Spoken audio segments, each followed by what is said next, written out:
balls and spit up blood. Drop it! Team player. After all, someone has to pay for the... And boom, we're live. Welcome, folks, to the American Movie Podcast. If you've never been here before, welcome aboard. I go through movies, news, documentaries, Netflix series, Netflix originals, and I do trailer reactions. And today, I am going over The Society. And The Society is a 10-part Netflix series. And it's starring, actually, someone I did not recognize until this weekend.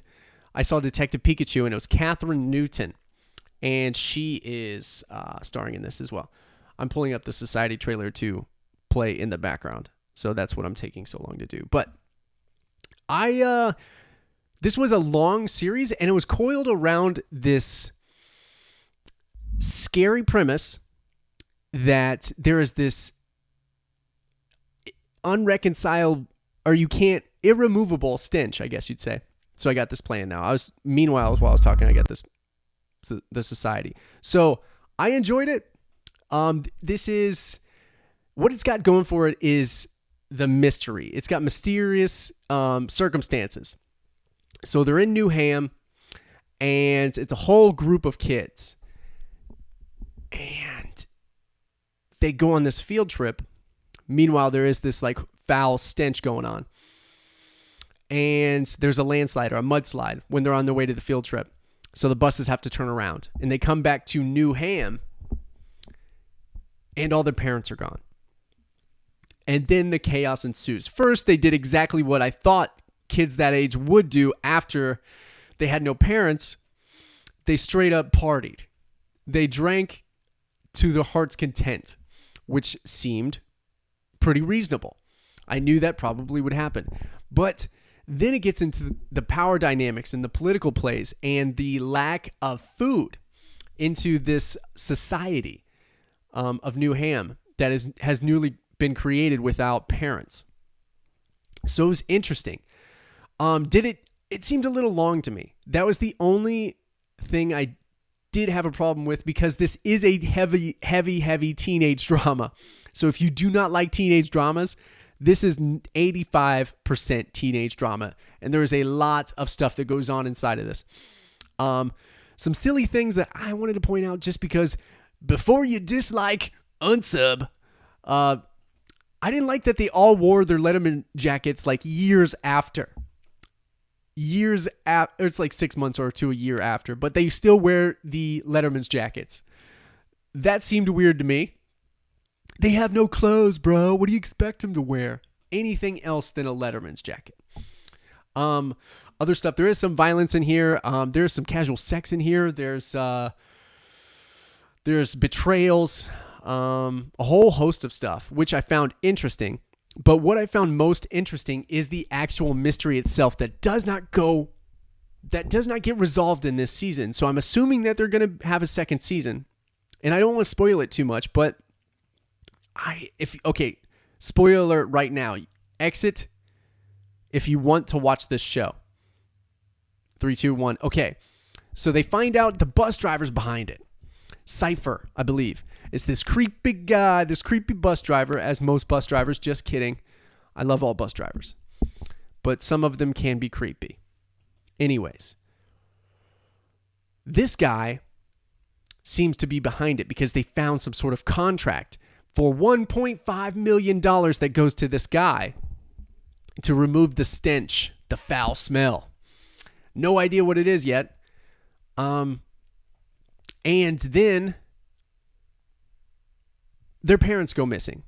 And Cypher, the bus driver, was the guy hired to remove the smell. And then they welched on the deal, the town, the parents, and then all the chaos ensued, and they got to party in the church and all that stuff. And then people drew guns and started using political play and using people as pawns, and just pretty much like, it's pretty disturbing in some parts.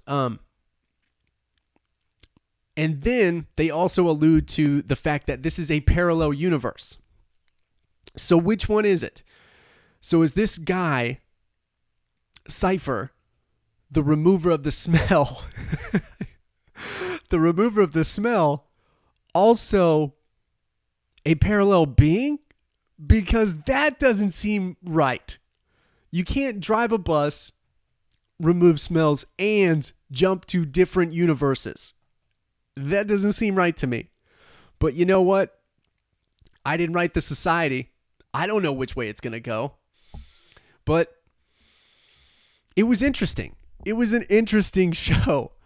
Like I said, it kind of reminds me of, I didn't even watch this show, but it just reminds me of it. One Tree Hill.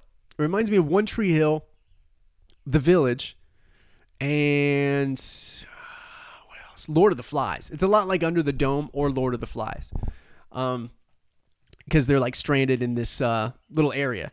And then they end up like finally, it took them like 6 months and lack of food to like survey the area. I think it would take a lot less time for me. So there are a few things that just don't seem right. I mean, they're young, but still a little common sense should thicken in. So yeah, it's an interesting one, and it seemed like they left it open purposefully to entice a second season. So I will watch the second season just because there's a lot of stuff that goes unanswered. But besides that, it's a lot of gossip. It's a lot of power play. It's a lot of just behind the scenes interaction and some character building. But besides that, you don't really get any resolution. And that was one thing that I found to be kind of, dissatisfying. But so let me know what you thought of the society. Not a knock on it. It's just it's a teenage drama. Let's call it what it is. So with coiled around this weird smell parallel universe in this insidious bus driver. So let me know what you thought of it. Or if you have any questions, don't forget to subscribe, support the podcast, review us on iTunes, Google Play, all places podcasts are available. If you want to start your own podcast, check out the podcast publisher. The link is down below. It's $3.99, and you can check out and see exactly what you'll need in order to start your very own podcast. Get up on iTunes probably within a day to 48 hours. So until next time, folks, thank you so much. This has been Matthew Benjamin. Don't forget to subscribe. Bye. After all, someone has to pay for the lap dances for the big guy. He's joking around. Who feels so good when he jokes? What's this company called? Shirts and pants. Holy shirts and pants.